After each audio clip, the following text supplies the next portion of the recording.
iPads and other devices are called tablets because they belong on tables. They are tested 20 centimeters away from that big guy that I showed you before.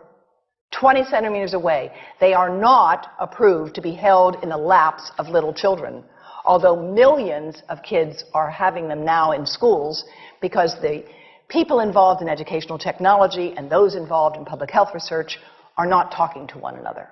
Because if they were, they would understand that you're giving children a two-way microwave radiating device, and if you must give them such a device for learning purposes, put it on airplane mode so that it's not sending and receiving signals as it does otherwise.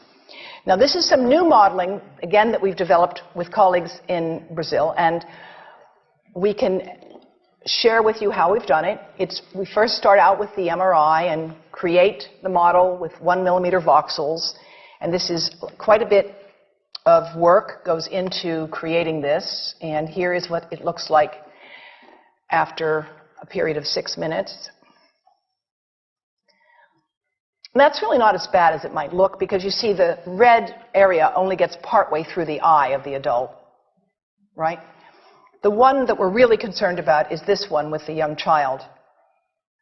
And this is a 3-year-old brain that we modeled. And you see that by the end of that 6-minute call, the peak radiation, yellow and red, is getting all the way into almost both eyes. And again, this is one call, and it's not going to kill anybody. It may not cause any biological effect whatsoever for 1 call or 2 calls or 3 calls. But the question is, what's the cumulative impact of this kind of exposure? How do we evaluate it? And I want to show you an example of some of the work that we are doing now that I'm releasing here for the first time. And this is a modeled microwave radiation dose of a 6-year-old with greater levels to the frontal and temporal lobes, eyes and cheek. And watch this here. Now, yellow, white, and red are the hottest, all right? And if you look carefully, you will see it's going into the eye, the nose. Do it again, just so you'll get to see it. And partly into the brainstem. Now, that's just showing you that there's going to be some exposure into that area of a young head. It doesn't tell you that there's any biological effect, right? Now, the next slide is going to show you something that might be of interest to students and faculty here. And that has to do with exposure to the reproductive organs. We call them the gonads. I think you say the testicles. And bone marrow. And look here at the radiation as it gets into the groin area. And that's just from having a mobile phone modeled into the pocket. And this, again, is based on a normalized SAR with I think we had a dipole antenna. Now, the breast.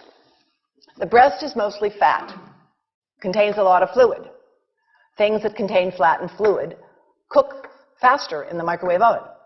Now, a cell phone can't cook anything, all right? Mobile phones do not pop popcorn. That was a fraud. They don't make any heat that we know of, otherwise they wouldn't be permitted. But they do go through things that contain fat and fluid, and we are now working at Environmental Health Trust with scientists at the University of California, San Francisco, scientists formerly the president of the American Cancer Society of California, because we are seeing women who keep cell phones in their bras. Has anyone seen a woman put a cell phone in her bra? Hands up, please.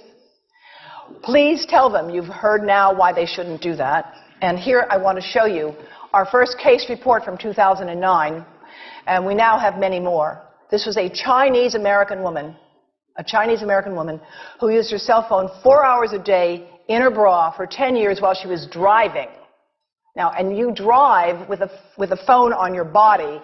The phone is smart. It's going to go from one tower to another, and it's going to say, here I am, where are you, here I am. And it's going to be going to max power each time it moves from one cell tower to another. And there it was right next to her chest. And the tumors that developed right under the antenna of the phone. unusual tumors. But in the meantime, people have a right to know how you can minimize exposure. And again, I think this information is available on our website, will be available on yours. Remember, if you have to give a phone to a child, put it on airplane mode. And think about this. That microwave oven, it works because there's a metal box around the microwave signal, and the signal pings all over the place.